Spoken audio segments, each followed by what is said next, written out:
मैं यहाँ पे बताना चाहता हूँ क्या इस जॉब में सेटिस्फाइड मुझे है या नहीं मिलता है ऐसा कुछ।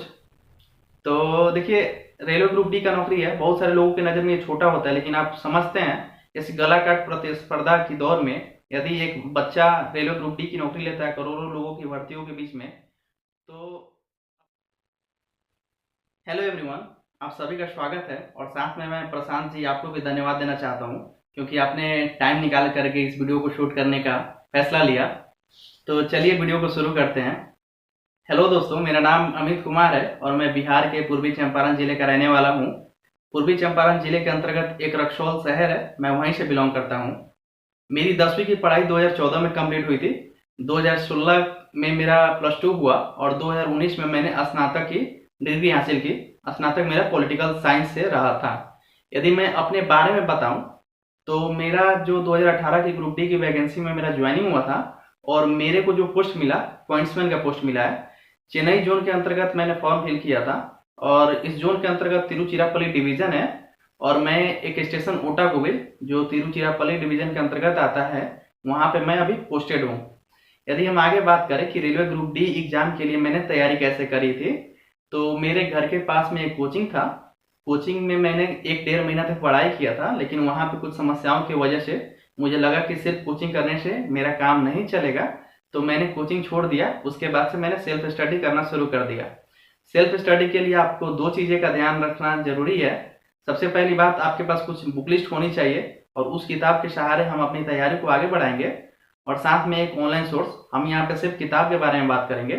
तो आप घटना चक्र की किताब ले सकते हैं प्रत्येक सब्जेक्ट के लिए, जैसे मैथ, रीजनिंग, जीके वगैरह सभी सब्जेक्ट के लिए आप घटना चक्र की किताब ले सकते हैं। वहां से आपको ये पता चलेगा कि पिछले सालों में किस तरीके के सवाल पूछे गए हैं और आगे किस तरीके के पूछे जाएंगे।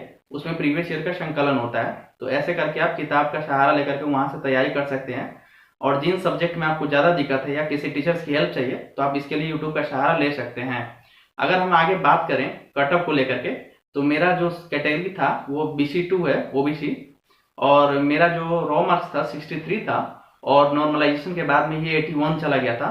और चेन्नई जोन की बात करूँ 2018 में, तो मुझे 69 पॉइंट समथिंग था OBC का कट ऑफ और 72 पॉइंट समथिंग था जनरल का कट ऑफ। लेकिन मेरा नॉर्मलाइजेशन के बाद 81 था, तो मेरा जो कट ऑफ था वो जनरल में भी था, तो यहाँ पे कोई दिक्कत नहीं थी।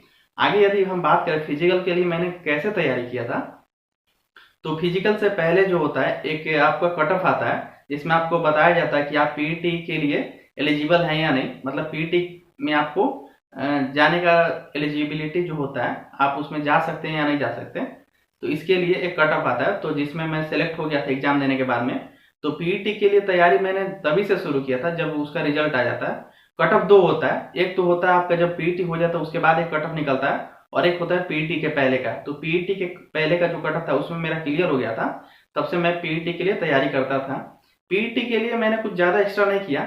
हाँ, उस टाइम मेरा जो शरीर का वजन था वो थोड़ा ज़्यादा था और उस टाइम में मैंने चावल खाना छोड़ दिया था, क्योंकि हम लोग बिहार से हैं और बिहार से कम एक टाइम चावल जरूर चलता है। लेकिन मैंने चावल खाना कम कर दिया, बाहर के खाना मैंने कम कर दिया और ऐसे रोटी खाना, सब्जी खाना, दूध खाना, बाकी सभी चीज़ नॉर्मल होती है।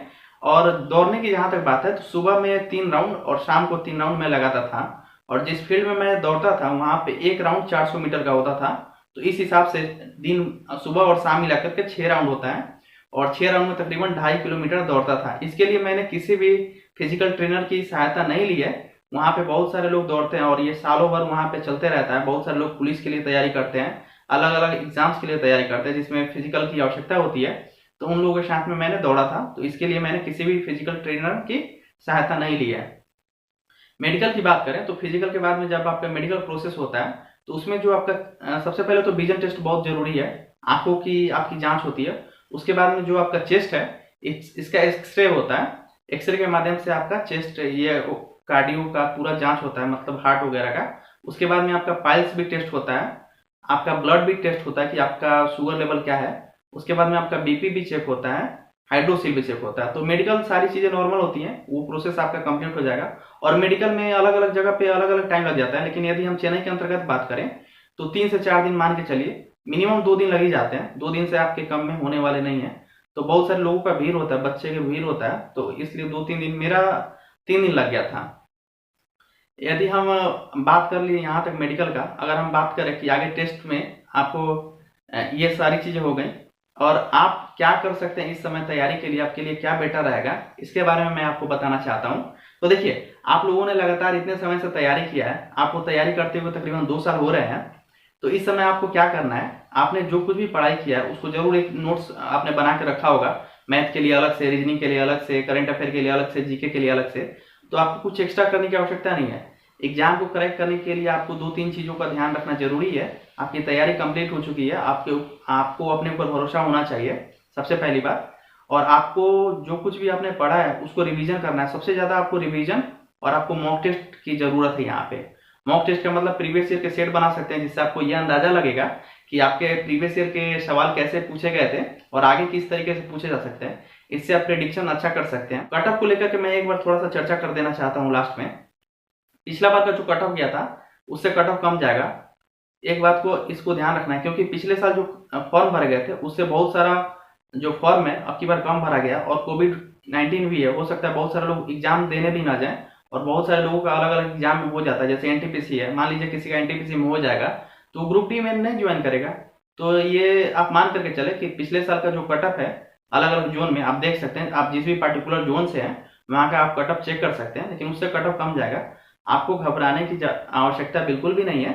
और यदि मैं बात करूं कि मेरा टेस्ट जब देते थे हम तो कितना नंबर आता था, तो मेरा 65 to 75 आता था जब मैं टेस्ट देता था। तो आपका इसी तरीके से स्कोर बढ़ेगा, कंटिन्यू आप प्रैक्टिस करेंगे तो आपका भी स्कोर डेली बढ़ने लगेगा। लेकिन यदि आपके स्कोर 60 तक आते हैं तो मेरा ऐसा मानना है कि इस बार आपका कट ऑफ क्रॉस कर जाएगा। और जो नॉर्मलाइजेशन होता है, आपके यदि 60 नंबर भी आते हैं तो आप 70-72 तक क्रॉस कर जाएंगे, तो ये आपके लिए बेटर होगा और आप सिलेक्शन के पास जरूर पहुंचेंगे। तो ऐसे करके आप तैयारी करें। और एक बात मैं यहाँ पे बताना चाहता हूँ, क्या इस जॉब में सेटिस्फाइड मुझे है या नहीं मिलता है ऐसा कुछ।